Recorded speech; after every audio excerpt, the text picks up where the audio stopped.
Hi friends, எங்கள் ஊரில் எப்பயுமே 9:30க்கு மேலேலாம் ஃப்ரெஷ்ஷான மீன் வர ஆரம்பிச்சிடும். அன்றைக்கி என்ன மீன் வந்திருந்தது அப்படின்னா, கும்பலா மீன் வந்துருந்துச்சு. இது கூடவே பாலை மீன், அப்புறம் வந்து ப்ரான் வந்துருந்துச்சு. ப்ரான்லாம் நல்லா பெருசு பெருசாக ஃப்ரெஷ்ஷாக இருந்தது ஃப்ரெண்ட்ஸ்.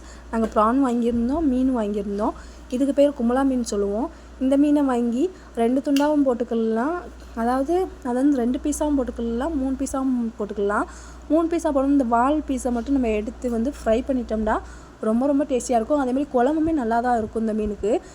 அன்றைக்கி மட்டும் அந்த ஒரு பீஸை வந்து எடுத்து ரெஸ்டாரண்ட் ஸ்டைலில் கட்ஸு போட்டு மசாலாவெலாம் தடவி இந்த மாதிரி ரெஸ்டாரண்ட் ஸ்டைலில் ஃப்ரை பண்ணி பார்த்தோம் ஃப்ரெண்ட்ஸ்.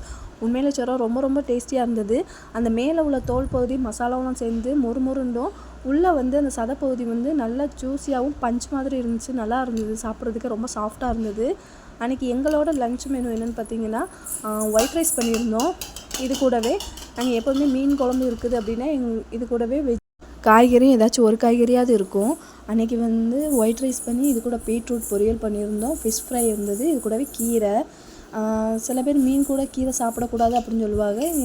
எங்கள் ஊர் சைடு வந்து மீன் குழம்பு, இந்த கருவாட்டு குழம்பு அப்படின்னாலே வந்து முருங்கைக்கீரை அந்த மாதிரி செஞ்சு சாப்பிடும்போது ரொம்ப நல்லாயிருக்கும்.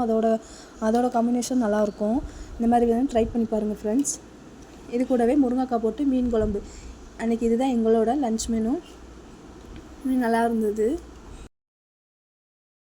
நாங்கள் மீன் குழம்புல இந்த மாதிரி முருங்கைக்காய், மாங்காய், அதுக்கப்புறம் கத்தரிக்காய் வந்து கூட்டு கத்தரிக்காய் மாதிரி கட் பண்ணிலாம் போடுவோம். உண்மையிலே அதோட வாசனையும் நல்லாயிருக்கும் மீன் குழம்புல போடும்போது. அதுக்கப்புறம் ஈவினிங்க்கு மேலே மழை மேகமாக இருந்தது. சரி, ஓகே, ஸ்நாக்ஸ் பண்ணலாம் அப்படின்னு வீட்டில் பானிபூரியோட இந்த பூரி கிட்ட இருந்துச்சு. அதை வச்சு மசாலா பூரி பண்ணோம். இதுக்கு என்னென்ன தேவை அப்படின்னா, ஏற்கனவே பட்டாணி வந்து ஊற போட்டு வச்சுருந்தோம்.